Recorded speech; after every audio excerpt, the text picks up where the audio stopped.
pós-fratura de bacia e fêmur, a pergunta da Denise. A pessoa pode ficar com dor crônica? Sim, com certeza. Por todos esses aspectos que a gente já comentou. E também porque quando a gente tem essa fratura, a pessoa vai ficar um bom tempo imobilizada. Quando ela fica um bom tempo imobilizada, que ela vai ter esse retorno, ela vai ter medo de colocar peso, ela vai ter medo de sentir dor, ela vai perder a força, ela vai perder o equilíbrio. Então, quando ela volta para caminhar, para fazer as outras coisas, ela volta com muita alteração biomecânica e com todos esses padrões também envolvidos do medo de se movimentar, de fazer e tudo mais. Então, isso pode ser um fator para predispor a sentir essa dor mesmo. Você já falou um pouco sobre isso, mas a relação que existe entre dor crônica e depressão, se você puder dar mais uma pincelada.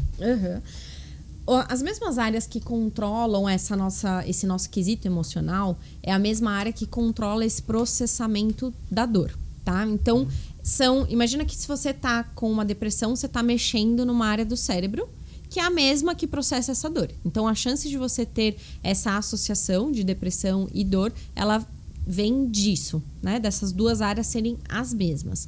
E também porque esses aspectos emocionais que a gente comentou, então quando a gente está mais ansioso, mais triste, com mais medo, muitas vezes a depressão ela vem associada com essa questão da catastrofização de tudo aquilo que está acontecendo e tudo mais. Então esses são fatores que predispõem, que diminuem aquele nosso limiar de dor. Perguntas?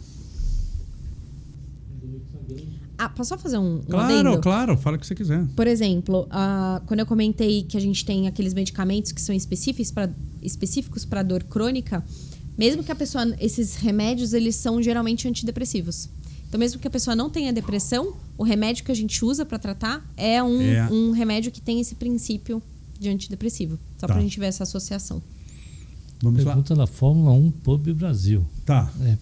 Para osteonecrose, alguma dica, doutora? Para osteonecrose, alguma dica? A gente precisa entender muito bem o que causou isso, qual foi o que levou a essa alteração.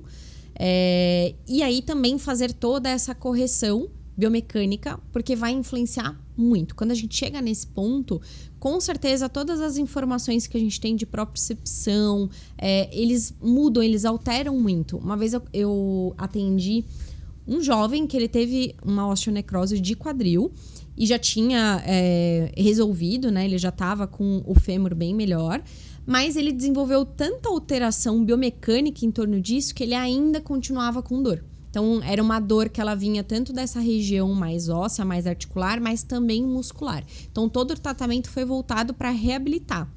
Endireitar o pé que ficava mais para dentro, o quadril que vinha mais para o lado. Então, a gente fez um belo trabalho de reabilitação, de corrigir todos os movimentos para ele voltar para as funções que ele queria, que ele gostava para praticar. Eu lembro que no final do tratamento em si, ele estava até surfando.